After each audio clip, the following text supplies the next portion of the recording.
Milost vam in mir od Boga, Očeta našega, Gospoda Jezusa Kristusa. Današnja tema za danes: zgodovina sveta kot lažno predstavljena. To je dokaj zahteven naslov, saj imamo veliko zapisanih poročil o tem, kaj se je v zgodovini dogajalo. Nekoč sem bil na predavanju na univerzi, kjer je šlo za babilonsko zgodovino. Se pravi to, kar se je približno 2500 let nazaj dogajalo na območju Iraka v tamkajšnjem Babilonu. In profesor, ki je imel predavanje, je povedal, ja, imamo nekaj virov za to in jih je naštel, torej stare spise, iz katerih to sedaj povzemamo, kaj se je takrat dogajalo, in potem je naštel ta vir, on vir in oni vir in iz različnih glinenih tablic in podobno. In potem še na koncu omeni, obstaja še biblično poročilo. In Biblija je rekel, torej na 6. mestu, ampak ta tako ne drži, je rekel. In to me je nekako, mi je dalo neke nove misli, kako je pa prišel do tega. Sem se javil na pogovor na koncu.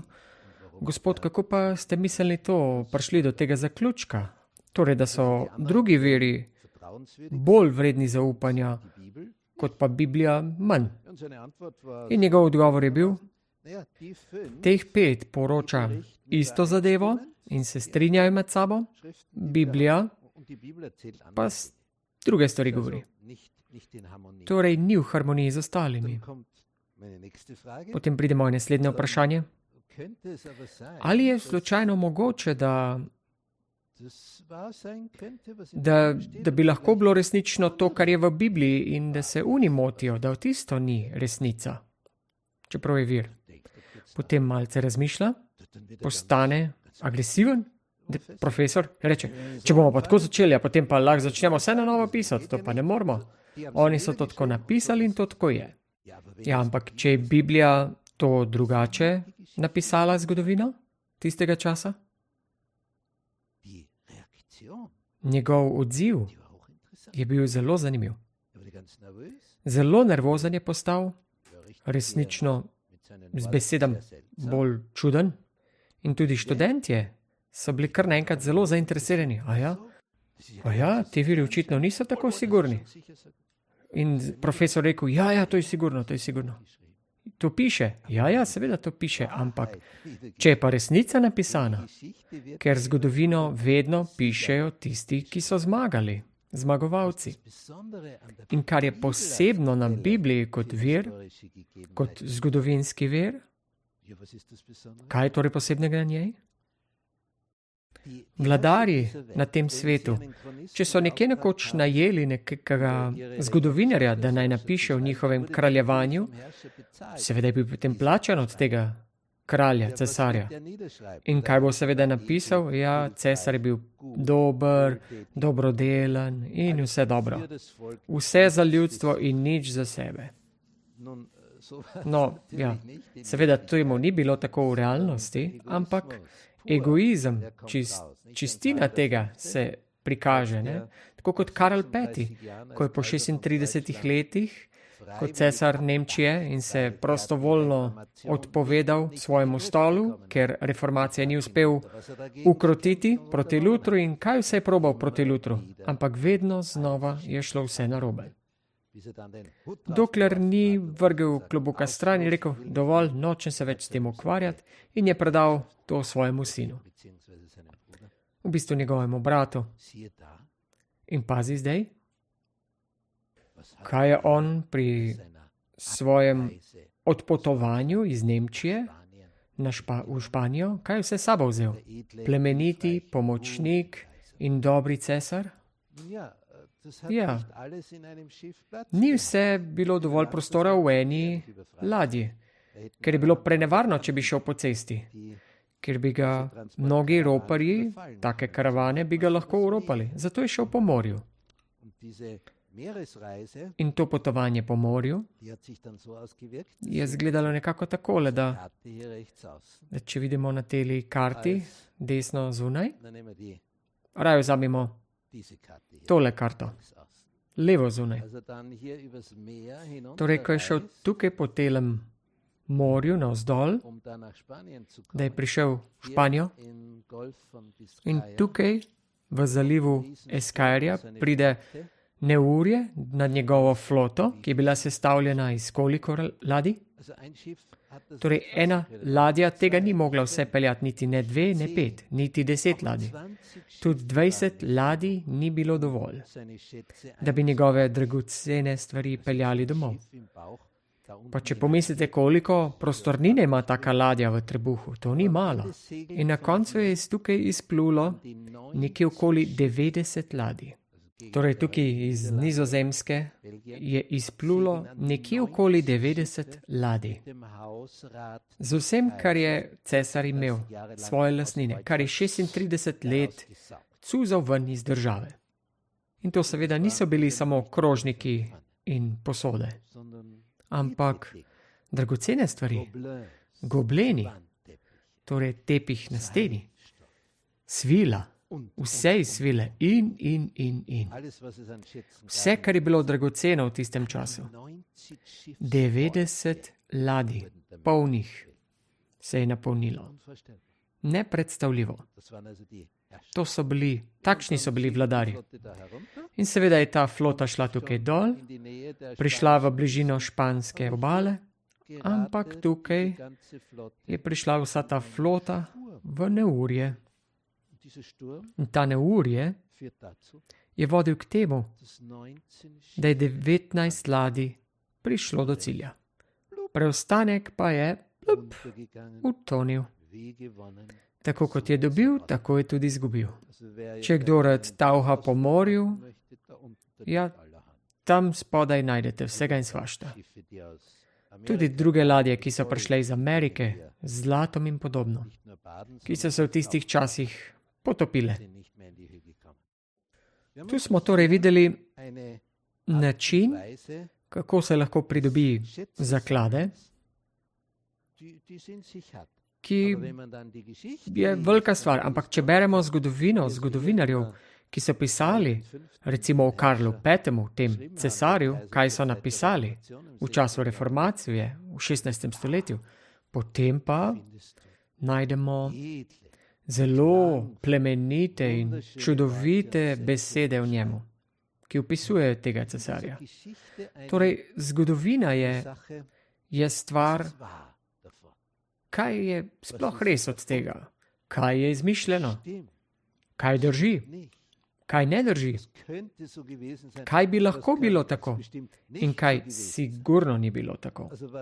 Kar sigurno ne drži iz te zgodovine je to, da je Karel V. bil za ljudstvo, če potem na koncu življenja odpeljal 90 ladij premoženja, to, kar je nakopičil po 36 letih in to peljal v Španijo. In dospelih je samo 19 ladic. Škoda, ni čudno, da je po 2 letih umrl, ker tega ni preživel. Saj sedaj je bil reven. Bogi revež, cesar, kaj ne? Take stvari so se vedno dogajale. Tako kot so dobili, tako so zgubili. Tisti na oblasti so si vedno kopičili.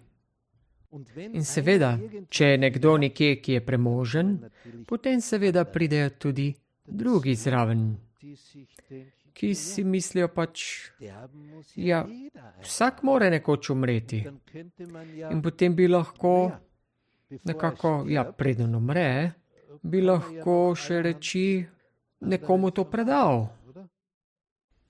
Mimogrede še pri notarju, ko je moja žena umrla in je bila dediščina, vprašam notarja,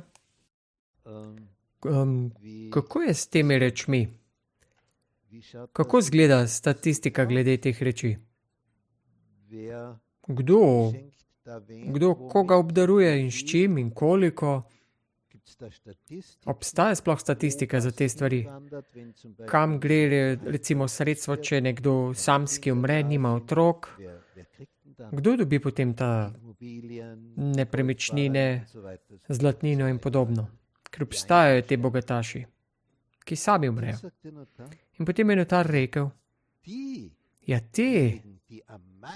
ki največ podedujejo, in to daleč največ podedujejo, ker gre za 100.000 evrov. Torej, kdo to dobi? Obstaja neka specija, ki so nekako profilirali za te stvari, da pridejo do teh sredstev, dediščine. Kdo je ponavadi zadnji prijatelj takega starega človeka, ženske, moškega, ki je zelo bogat? Kdo je bil njegov zadnji prijatelj? Kdo ne ogovarja, kdo uboga na besedo? Domača žival, kuža, muca. Zato tudi rečemo, zdaj je prišel do stopnje kužata. To je tista zadnja stvar. S tem se sedaj najbolje razume, kako ga gleda zvesto in se veseli. Potrebuje samo hrano, pa morda malce, da ga ven pelje. Zavetišča za živali so zdaj največji koristniki takih sredstev. Zdaj, ker ljudje, zelo bogati ljudje, so razočarani od drugih ljudi. Pes jih ni razočaral, tudi mačka ne. Vedno je bil na voljo, ko je bila hrana tam in vedno rekel mjav. Ali pa z repom. Ta življenjski slog. In kdo na koncu sploh še ostane? To vodi k temu, da so te najbolj zvesti prijateljčki tudi najbolj postreženi. Torej, zavetišča za živali in taka društva. Če se vrnemo nazaj na zgodovino sveta kot laž, to je današnja tema. Bili smo sedaj pri Karlu V. Habsburžan je bil. In tukaj imamo karto Srednje Evrope v času reformacije 1547. leta. Eno leto po smrti Lutra. Torej, kako izgleda potem stanje po njegovi smrti. Tukaj vidimo, to, kar je tukaj obkrožene, to je Sveto rimsko kraljestvo, nemška nacija, vse, kar je tukaj v barvi. In te žive barve seveda imajo pomen. V vsem tem pa izpadajo tudi velike površine drugih barv. Torej ta temno-rumena, tale preko Šlezije, Böhmna, torej Češka, tudi tamkajšnja Avstrija, današnja zgornja in spodnja Avstrija. Tukaj imamo Steiermark, tukaj je Koroška, tudi Kranj, kjer gre do Slovenije, do Hrvaške. Tukaj je Tirolska, Vorarlberg, tudi te, ki so se pogodbeno zavezali biti zraven. Potem so se nekoč odcepili. Tudi Mailand tukaj, najbolj bogata provinca Italije. Tule spodaj Burgund, Luksemburg, Henegouwen, Flandern. Vse to, kar je danes Nizozemska in Belgija danes. Ter Luksemburg. Države Beneluxa. Vse to je bilo pod vladavino ene dinastije, ene skupine, ene družine, Habsburžanov. In tudi Habsburžan postane potem tudi cesar nad vsem tem, kar je barvno tukaj. Ampak, ko eden takih potem umira, potem te že pograbi nek določen strah. Kaj bo sedaj? Sedaj, ko umiram. In veliko ljudi sem že videl, kako umirajo, kot dušebrižnik. In zelo različno sem doživel te ljudi. Nekateri umrejo zelo v miru, čisto umirjeni, sproščeni. In ti imajo okoli sebe svoje najljubše in drugi, ki so sprti z vsemi, s celo družino, z vsemi sorodniki, so globoko razočarani od tistih, ki so jim najbližji. In te doživijo svoj konec na način, da se nam lahko samo zasmilijo. Tudi taki so. Eni, ki pravijo, ki želijo tako v miru, spokojnosti umreti, in na drugi strani tisti, ki se želijo oprijemati in se še bolj zakrčijo. Ampak ko si na smrtni posteli, potem je seveda tako, da vse to, kar nekomu gre po glavi, je to zelo povezano s cerkvijo in tem, kar cerkev pravi. V srednjem veku seveda rimokatoliška cerkev, tako kot danes, torej leta 1500 nekaj, ne? Takrat je bila cerkev najmočnejša, brez primerjave.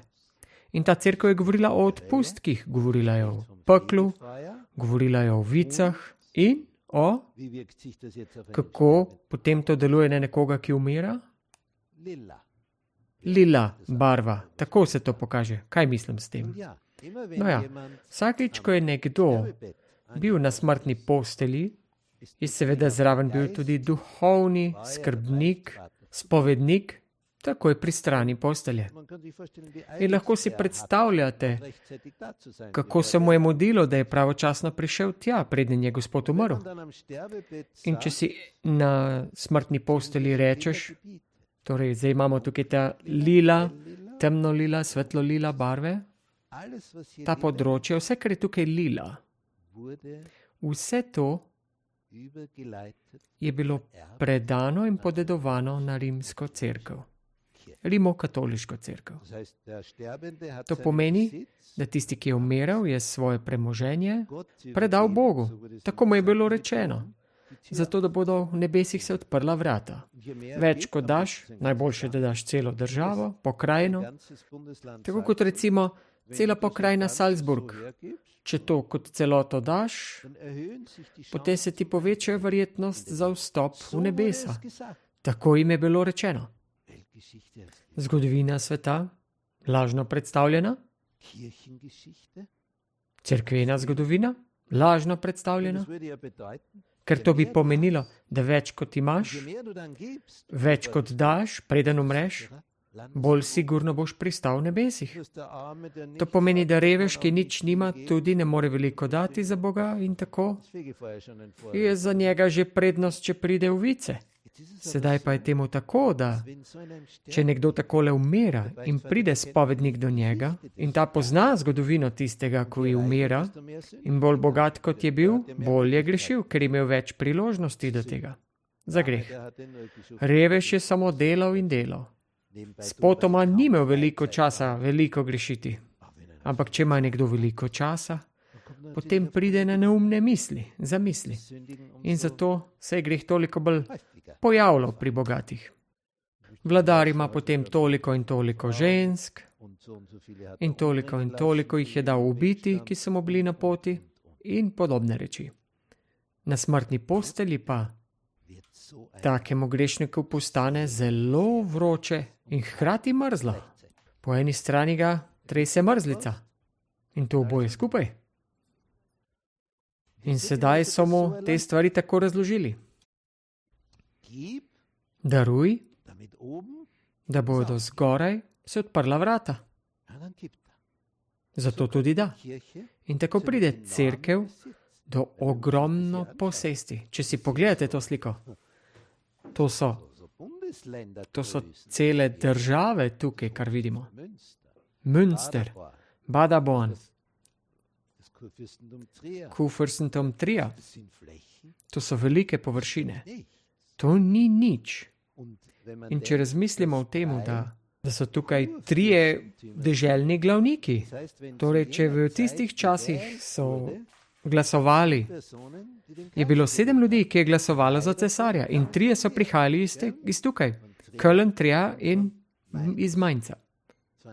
To so bili nadškofi in tako so imeli tukaj že skoraj polovico vseh glasov, samo te 3.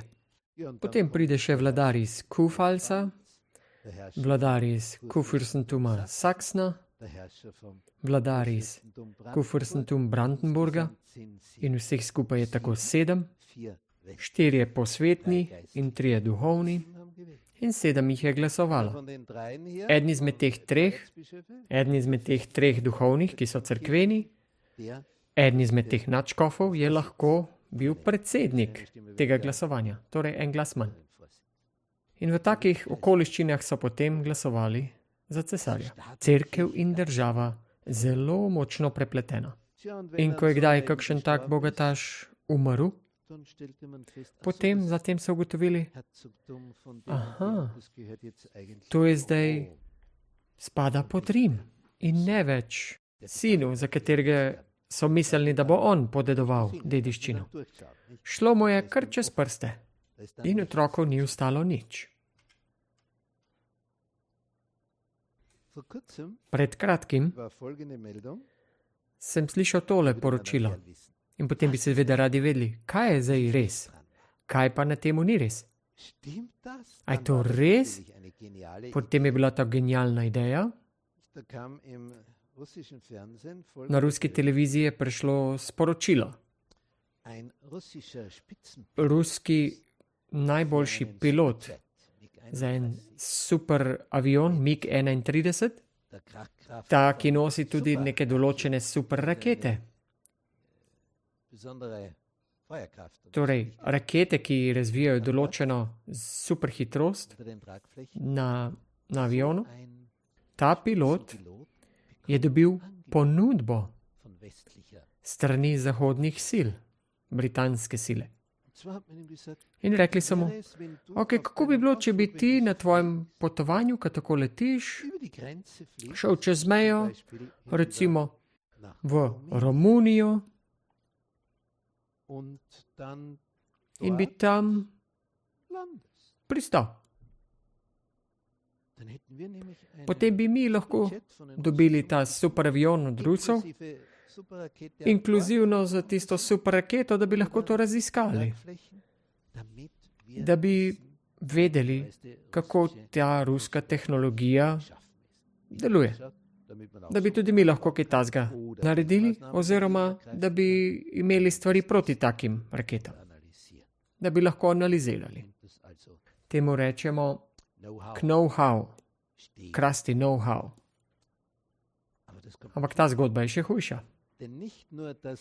Ne samo, da so ga želeli podkupiti z milijonskimi številkami, toliko dobiš sedaj na roko in potem mesec za mesec dobiš še količino do tvojega konca življenja.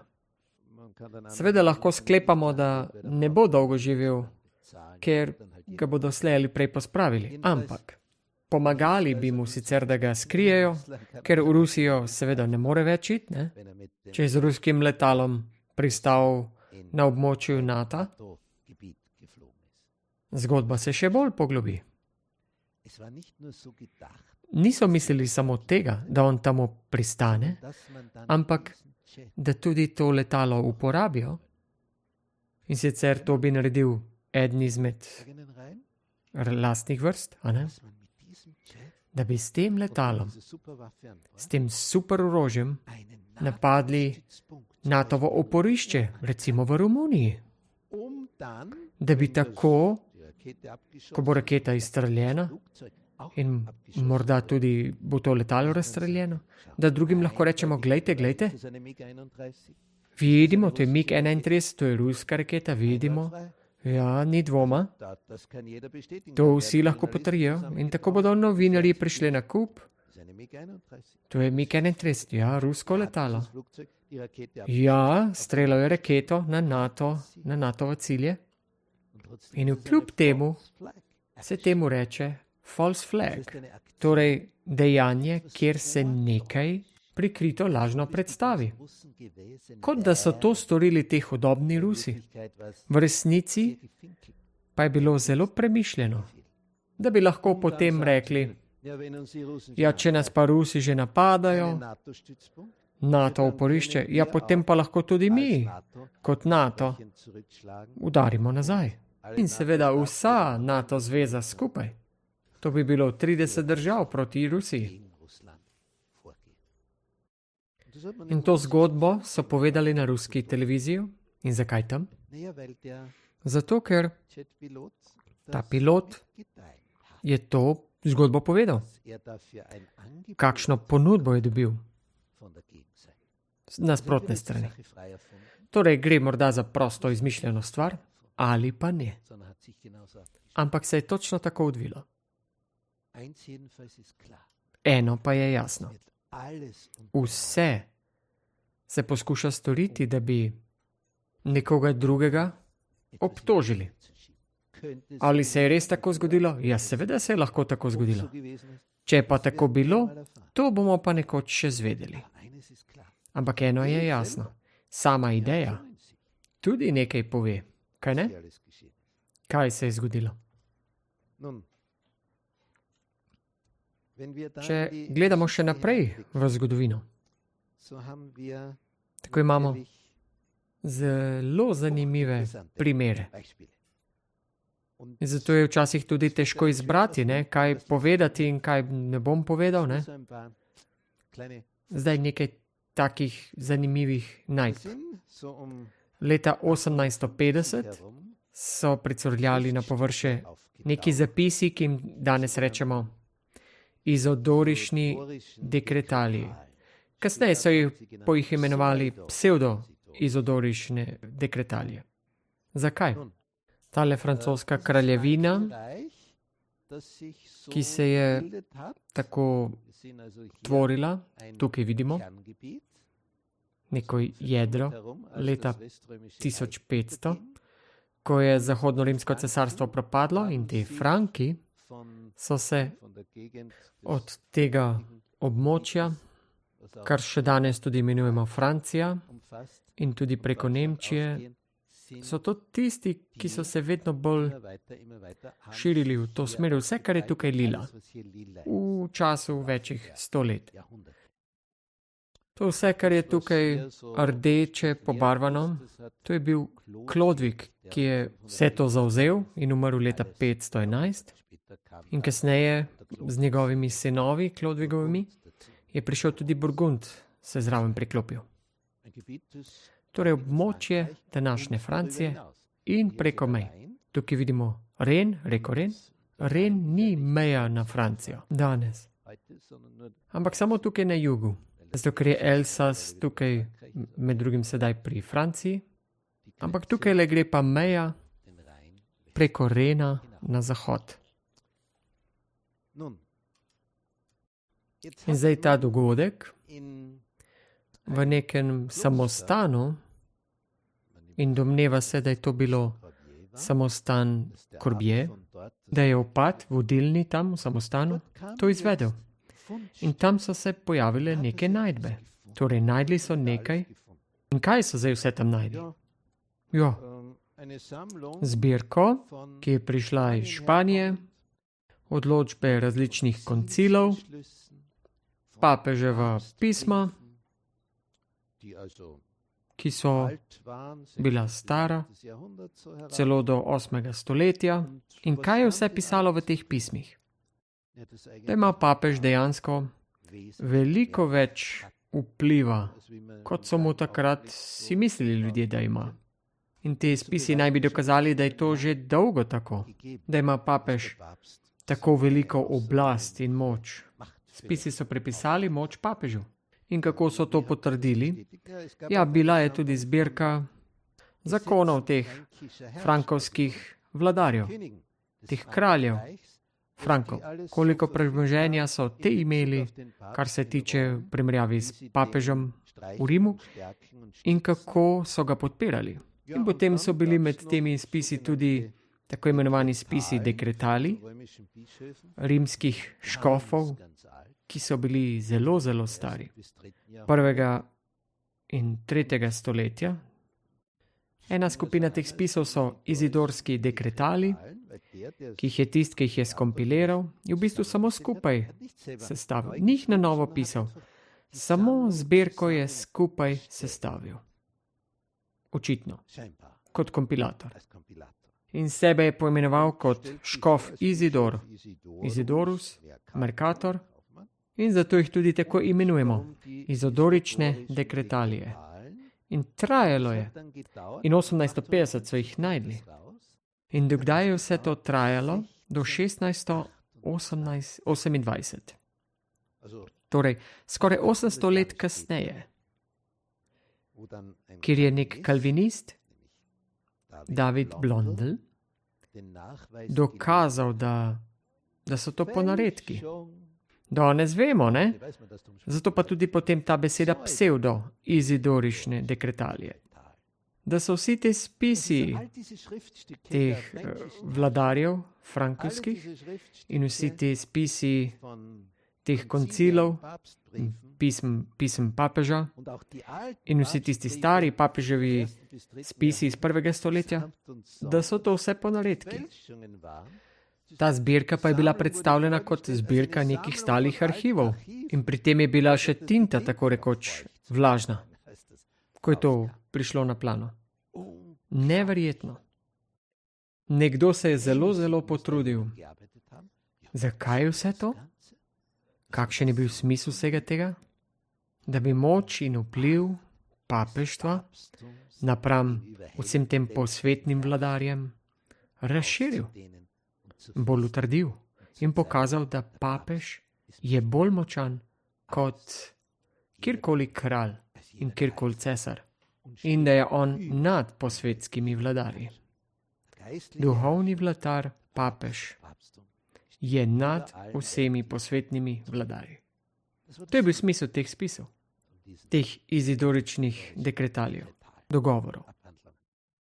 Danes pa jih imenujejo pseudo-izidorični dekretalji, zato ker že 400 let vedo, da gre za ponaredke. Torej pred 400 leti so to dokončno razvozlali. Sumili so seveda že prej, a ne? Ampak po temu je bilo jasno, da gre za ponaredke. Torej vedno so obstajale laži, ki so jih bazirali na določenih spisih. Zato, da nikomur ne bi prišlo na misel, da bi rekel, ne, to ni res, so to je pač starimi dokumenti, spisi, ki so jih sicer ponaredili, s tem obrazložiti tiste spise. In to je imelo velik vpliv na celotno cerkev, na zgodovino cerkve in razvoj cerkve. In seveda je pripomoralo tudi k temu, da je papež prišel do te oblasti, do katere je imel. Saj je vse bilo ponarejeno. Zdaj pa je sedaj tudi zanimivo, kako so predstavili Valdenžane. Valdenžani, ti so se tukaj utaborili, tukaj vidimo to reko Po, največja reka v Italiji. Tukaj v Montevisu pride ven iz gore in tukaj izvira tudi druga reka, Peliče, tukaj. Tukaj ni zacahnjena, ampak približno tukaj je. Tukaj v tej dolini Peliče in še iz tukaj izvirajo Valdenžani, ker so se sem zatekli v te Kotske Alpe, ravno v te Alpe in tudi tukaj veliko rek izvira. Ta modra linija, iz tu izvira večina rek iz zahodnih Alp. Alpe seveda predstavljajo naravno mejo, ker gre to zelo visoko, ne? Tudi do 4000 metrov. In tukaj so se prakristjani zatekli v te višine, da bi bežali pred preganjanjem. Najstarejše krščanske skupnosti, torej prakrščanske skupnosti, ki so naprej prave nauke širile in so tudi pazili na prave spise in kopirali Biblijo naprej, torej razmnoževali. To so bili Valdenžani. Te Valdenžani so seveda bili kot trn v peti rimski cerkvi, ker niso želeli, da obstaja neka skupnost, ki je obstajala od začetka, torej z apostolsko tradicijo. Ker oni sami so želeli biti apostolska cerkev, ker pravijo, mi smo iz začetka. Ampak ne, zdaj so to Valdenžani. Torej, kako bi lahko zdaj to storili? Ja, poskušali so jih iztrebiti, ni ratalo. Na nekaterih področjih pa, tukaj v južni Franciji, čez nekaj časa jim je pa tukaj tu uspelo, tam nekje 1220-1230 leta, in tukaj so jih poskušali popolnoma iztrebiti, tu na italijansko-francoski meji, ampak vkljub vsemu so potem nekaj drugega poskusili. Tako so začeli v srednjem veku govoriti, da Valdenžani prihajajo od Petrusa Valdeza. On je živel nekje od leta 1200, prihaja iz Lyona v Franciji. Tukaj imamo Lyon. In on naj bi bil ustanovitelj teh revežev v Lyonu in tako je ustanovil Valdežane. Leta 1200 naj bi tudi umrl. 1200 let po Jezusu. In njega so zdaj uporabili, da lahko rečejo, to je zdaj tisti, ki je začel Valdežane, pravi katoliška cerkev. In če danes kjerkoli bereš o tem, naj bo to v Wikipediji ali kjerkoli druge, boste našli samo to. Laži. Lažno predstavljena zgodovina sveta. Ni bilo tako. Valdenžani so kristijani, ki so od samega začetka obstajali, ki so se tukaj zavlekli stran. Niso pa želeli, da bi oni predstavljali tisto apostolsko cerkev, tradicijo. Rim je to želel biti, prvi začetnik. Pričem je pa rimokatoliška cerkev, ta mešanica rimskega poganstva in krščanskega besednjaka, zato se tudi imenuje rimskokatoliška cerkev. Šele v 4. stoletju se pojavila. 313 je bil od Konstantina tolerantni edikt, nedeljski zakon, in 380 je to postala državna religija. Šele takrat, 380, obstaja ta rimska cerkev. Ampak oni bi radi imeli to zgodovino, kot da so od začetka. In tudi papeštvo bi radi imeli od začetka, čeprav je to šele prišlo leta 500 nekje. Leta 538, bolj natančno, s padcem političnega zahodnega dela Rima, rimskega cesarstva. In zdaj bi radi, oni bili tisti kot rimska cerkev, ki so od samega začetka prišli. In Valdežani so na potah, Valdežani, so se začeli šele leta 1200 v Lyonu. To je njihov začetek. Pametno, kaj ne? Laž. Ampak tako piše v mnogih zgodovinskih knjigah in internetu. Obstaja seveda tudi literatura, ki gre globlje, kjer je predstavljena tako, kot v resnici je, ampak velika večina enostavno prevzema laž. In sedaj še češnjica na tortici. Valdežani obstajajo še danes, nekje 100 000 jih je.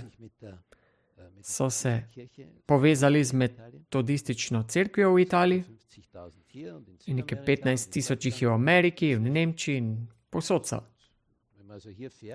In če se peljete tukaj po področju v Italiji, potem vidite valdežanske cerkve, kjer piše Valdezi. In v njihovem lastnem muzeju najdete knjige, kjer sami pišejo, da so nastali leta 1200. Oni sami. Tako daleč gre rimska laž. Neverjetno, samo čudimo se lahko temu, kako so se stvari odvile. Največja nevarnost pa za rimsko-katoliško cerkev pa je nastala z reformacijo. Z dr. Martin Lutherjem, tukaj iz Saksna, in sicer v kraju Wittenberg. Luther je bil zvest sin katoliške cerkve, avguštinski red, potem je njegov nadrejeni Staupitz ga je poslal v Rim, da bi razrešil neko jabolko spora znotraj tega reda. Zato naj bi šel vprašati po starih zakonih, ki so v avgustinskem redu, ali pa modernih zakonih. Torej, ali se vračamo nazaj k konzervativnim linijam in ne tako liberalnim. To je bilo znotraj avgustinskega reda vprašanje. In zato so Lutra in kolega poslali v Rim, da naj to vpraša, da bodo te v avgustinskem redu vedeli, ali naj to tako delajo ali drugače. Katera pravila naj red upošteva, po starem ali po novem. Vodja tega reda pa v Nemčiji je želel, da je bolj konzervativno. Zato je šel in vprašati v Rim. In zato je šel Luther v Rim. In kar je tam doživel, ga je nadvse pretreslo. Zdaj, ker si je mislil, da je Rim svet. In potem je tam doživel papeštvo, doživel najvišjo elito katoliške cerkve, kako živijo kot bubrek v loju. In to ga je pretreslo. In tako je prepoznal, kako se z grehom ljudstva služi denar. In to ga je nadvse pretreslo. Na vseh mogočih mestih se ljudem jemlje denar iz žepov. Z argumentom, a ne želiš nekoč v nebesa priti? Ja, seveda želimo v nebesa priti. Kdo pa želi biti v vicah? To, kar biblično sploh ne obstaja. Tudi laž. Ena izmed zgodovinskih laži. Vice, izmišljotina rimske cerkve. Ni biblično. Ni od Jezusa. Ni od njega. Ampak čudovito primerno za to, da bi tako tistemu, ki umira in tudi tistim, ki živijo, da dobiš od njega denar. Ker reče, ja, predstavljaj si, tvoja mama, ati, stric, bratranc, kdorkoli že, se sedaj cvretem v vicah. Ampak, če boš ti recimo na dan njegove smrti vsako leto plačal mašo in potem še eno mašo in eno mašo vsako leto, na vsako obletnico smrti, potem boš plačal mašo. Recimo 100 evrov in potem mu bo takoj bolje v vicah. Torej si mu malce olajšal njegovo bolečino za eno leto tam dol. Torej, da narediš nekaj za svoje umrle. Laž, prevara. Vse to. To se vse samo cuza iz ljudi ven. S tako veliko izmišljotino, s celim konstruktom laži. Zelo, zelo čudno. Kako se poskuša vse na kakšne načine priti do denarja. Tako da stvari, ki sploh ne pišejo tako v Svetem pismu, preprosto predstavimo, kot da je tako, piše v pismu, kot da je to od Jezusa.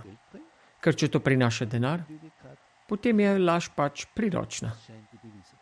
To je nekako parola. Če si pa sedaj pogledamo to načelo, kaj se je zgodilo torej v reformaciji. Ko je Luther to doživel v Rimu, ko je šel peš iz Wittenberga v Rim, to je zelo daleč, če si predstavljate. Pejte to peš, pa boste videli, ti se ste pol večnosti na poti in potem na poti nazaj ponovno. Torej, preden je on prišel nazaj v Wittenberg, se je v njegovi glavi že vse strukturiralo. Torej, naredil je prostor razočaranju. Na poti v Rim, sveti Rim, na poti nazaj iz Rima, kakšni hinavci, gavnari, ki se samo bogatijo. Pretresen je bil. In to je seveda povedal tudi svojim študentom. Nekako takole izgleda. A je že kdo od vas bil v Rimu? Seveda, nihče ni bil, ker ni bilo letal. On pa je bil službeno tam. In to je bil eden izmed najpomembnejših dogodkov sploh v njegovem življenju. Ker brez tega službenega potovanja bi do konca življenja mislil, o, sveti Rim. Sedaj pa je z lastnimi očmi to videl, kaj se tam dogaja. Z lastnimi očmi je videl, kako se tam visoka elita duhovništva imajo svoje prostitutke na voljo. On je to z lastnimi očmi videl in doživel. In nihče več mu ne more tukaj drugače reči, ker je bil očevidec in slišal.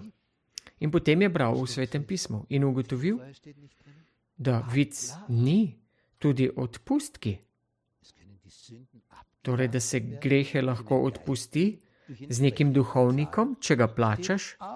To tudi ne piše v Svetem pismu. Zato pa piše drugi stavki in te so močni. Torej stavki kot naprimer, ki jih je že prerok Hozej napisal. In te stavki so zelo močni. Moje ljudstvo propada, ker nima spoznanja. Hozej 4:6. Ker ti si zavrgel spoznanje, bom jaz zavrgel tebe. Kdo je zavrgel spoznanje? V naslednji vrstici to jasno postane. Zavrgel te bom, da ne boš več moj duhovnik, piše. Torej, kdo je bil zavržen? Duhovniki so bili zavrženi. Njim je bilo rečeno, da vi ste zavrgli spoznanje. Zato bom zavrgel tudi tebe, da ne boš več moj duhovnik, ker si pozabil postavo svojega Boga. Bom tudi jaz pozabil tvoje otroke. Več kot jih je, torej duhovniki, bolj grešijo proti meni. Njihovo slavo bom spremenil v sramoto, pravi Gospod. 8. vrstica. Greh mojega ljudstva jedo. Krivici nosijo njegovo dušo. Seveda se to prinaša cerkvi veliko. Zgodilo se bo pa kakor ljudstvu, tako duhovniku. Kaznoval bom na njem njegove poti in povrnil mu bom njegovega dela. Jedli bodo, a se ne bodo nasitili. Vlačugali se bodo, a se ne bodo množili, ker so se nehali držati Gospoda. To je bil njihov odpustek. Odpustili so, da bi pazili na Gospoda. In zato so uvedli odpustke. Plačaš to in ono za pretekle grehe in če cerkev potrebuje še več denarja, recimo za Petrovo katedralo, potem lahko še naprej plačaš. Danes plačaš, jutri pa lahko greš in grešiš, prešuštvuješ. Cerkev ti to dovoljuje. Odpustek ti da. Tako kot štofelc v banji, ko ga potegneš. In ti pocuza ves denar. Voda odteče. Se odpusti. Tukaj se je pričela reformacija. Tega Luther ni več zdržal. Tihinavščine. Zato je pisal tudi 95 tez na 31. oktobra in pribil na cerkvena vrata v Wittenbergu. On je doživel. Tukaj v Göteborgu. Torej cerkveno področje, tale lila barva. Tu je doživel, kako so prodajali odpustke. Ker ljudje iz Wittenberga so šli ta čez, ker v Kursaksnu je bilo to prepovedano, in so si kupili te pisma in so prišli do Lutra in so rekli, zdaj pa me odpusti vseh grehov. In potem mu je presedlo. In potem je pisal vsem tem področnim vladarjem v Nemčiji. Naprimer, nadškofu Magdeburga je pisal in pisal je tudi nadškofu Trije in Kölna, od Mainca. Najvišjim je pisal. In rekel je, pa ne moramo tako, saj ne moramo mi ljudem takih stvari podajati. In potem so mu stvari razjasnili in rekli, prijatelj, tebe plačuje cerkev. Odkje pa misliš, da dobi cerkev denar? Od odpustkov. Zato bodi tiho, saj tudi ti živiš od tega istega denarja, kaj ne? Tako so te stvari počeli. Zgodovina sveta, lažno predstavljena. Cerkvena zgodovina, lažno predstavljena. In Luther ni ostal tiho. Seveda potem so hoteli, da se on vsemu temu odpove in ni nehal. Potem so ga hoteli skuriti in jim ni uspelo. Svoboden je odšel. Edino, kar jim je uspelo 1521 na tistem znamenitem parlamentu v Wormsu, kamor so se umaknili, ker je že kuga razsajala, ker ni šlo v Nuremberg, zato so šli v Worms, ker je to mesto bilo brez kuge. In tukaj v Wormsu in ne v Nurembergu se je zgodil ta prvi sestanek parlament od tega Karla Velikega, 5. Cesar je bil star 21, Luther pa 37 let. In tukaj stojita drug napram drugemu, v Wormsu. 207 tudi drugih vladarjev knezov. Tako je to bilo. Mimogrede, Habsburžani, zakaj so imeli toliko posesti? Tole temno, rumeno ni ravno malo. Nihče drug ni imel tako veliko kot oni. Če si pogledamo tole malce prej na teli karti v sredini, potem vidimo, da gre tukaj za področja, temno rjava, in če pogledamo, kaj to pomeni, Luksemburška linija. Torej, knez Luksemburga, ta je imel pod sabo tudi Brabant, torej Belgijo, Nizozemsko, Brandenburg, Markgraf Lausitz, šlezijske področje. Vse to temno rjavo je bilo Luksemburžanom in tem češkim, čehoslovaškim delom. In tukaj še to področje Oberpfalz. In če tukaj sedaj recimo nekdo umrl, morda celo brez naslednikov, brez dedičev, moških, in če ima potem recimo kakšen habsburški princ priložnost se poročiti z neko princesko in potem vse to področje pride pod njega in še recimo tole in še veliko več, potem pa to nekaj že pomeni. Tako kot je to počela rimska cerkev ob pojsli tistih, ki so umirali in tako množila svoje premoženje, tako so tudi Habsburžani počeli s porokami. In kako pri njih izgleda lažno predstavljena zgodovina, ko habsburški princ pride do takšne princese?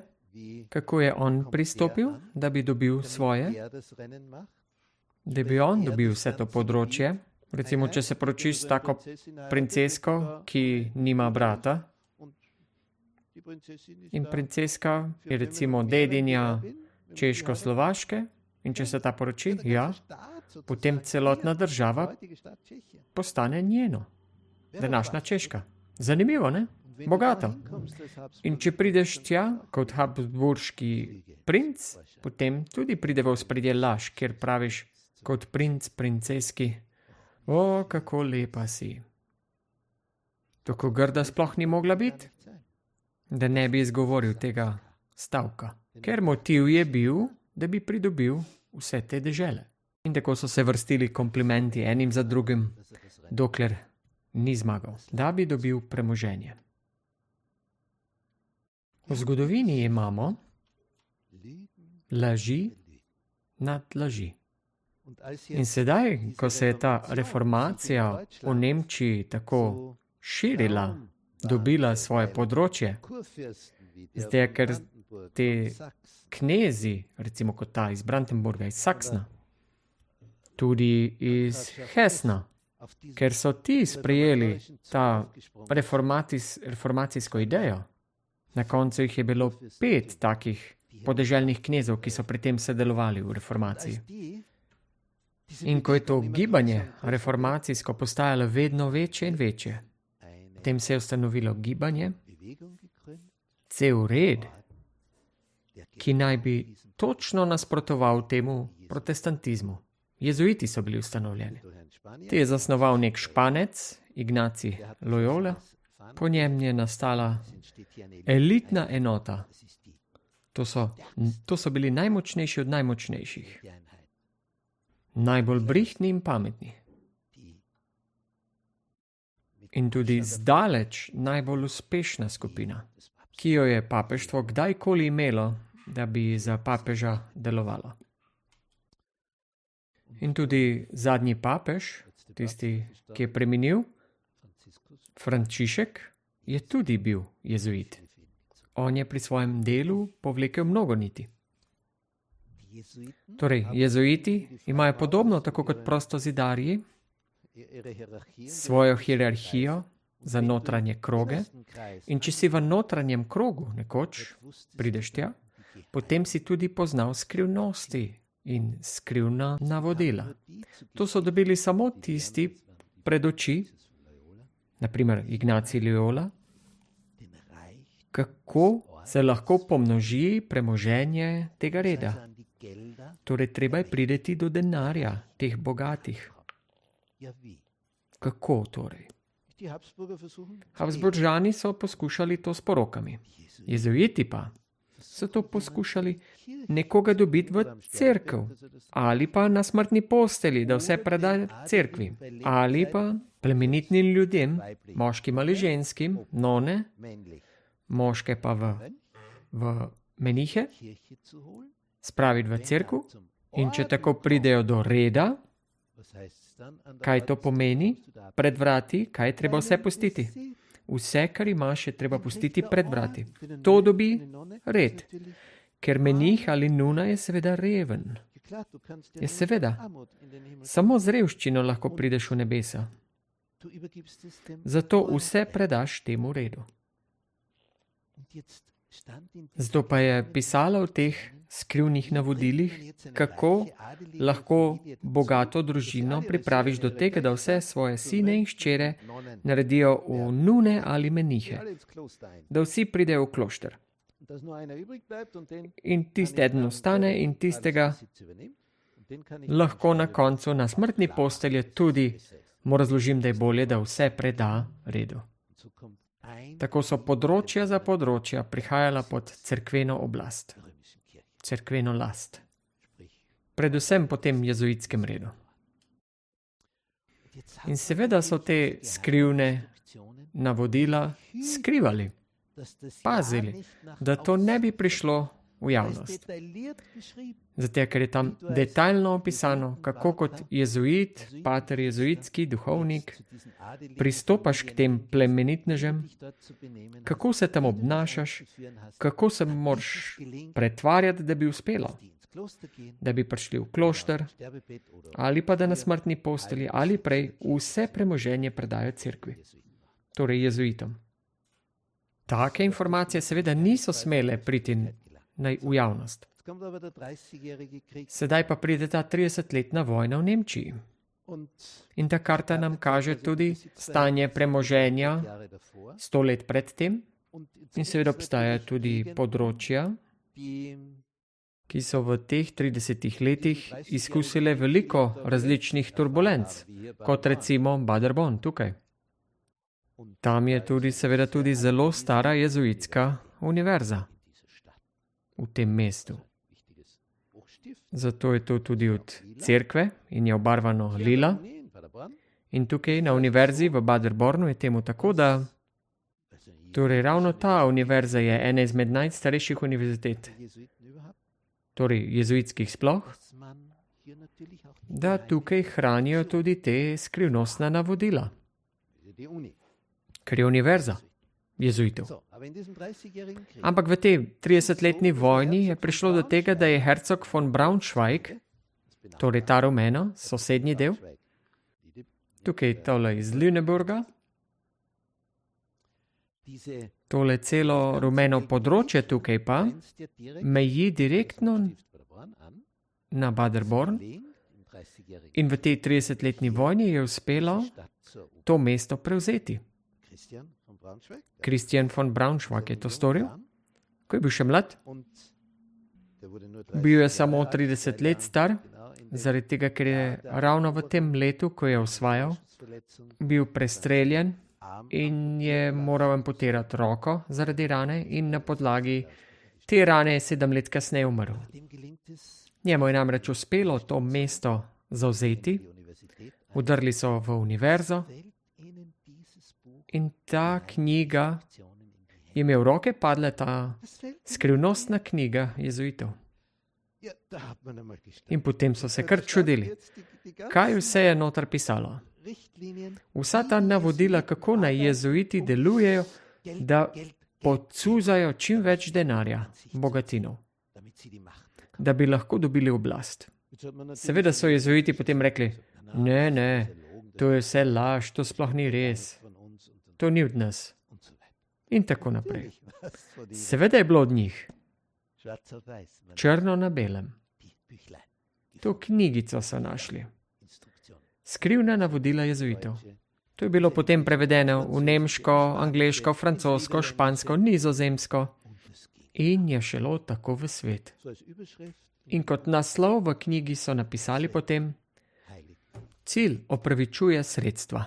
In če tudi je bilo potrebno koga ubiti, če je to vodilo k temu, da se je cerkveno premoženje povečala, potem lahko tudi umre bogatin, ga lahko zastrupimo v postelji, ker cilj opravičuje sredstva. Torej so lagali. Lagali.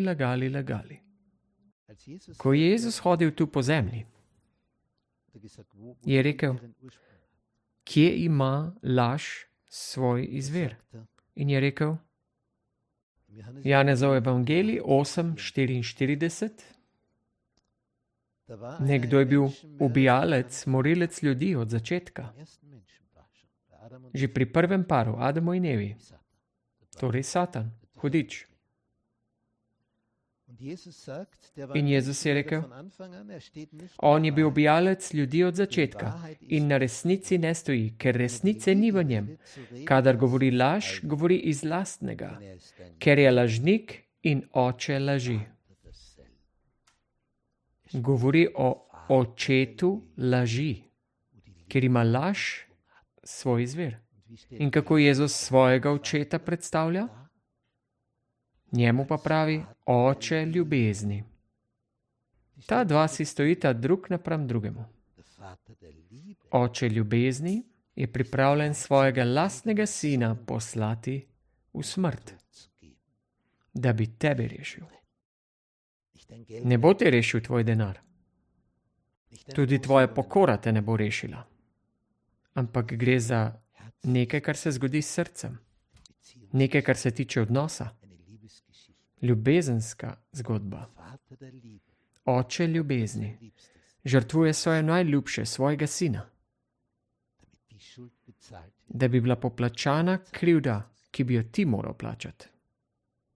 Namesto tebe je to storil. Oče laži pa,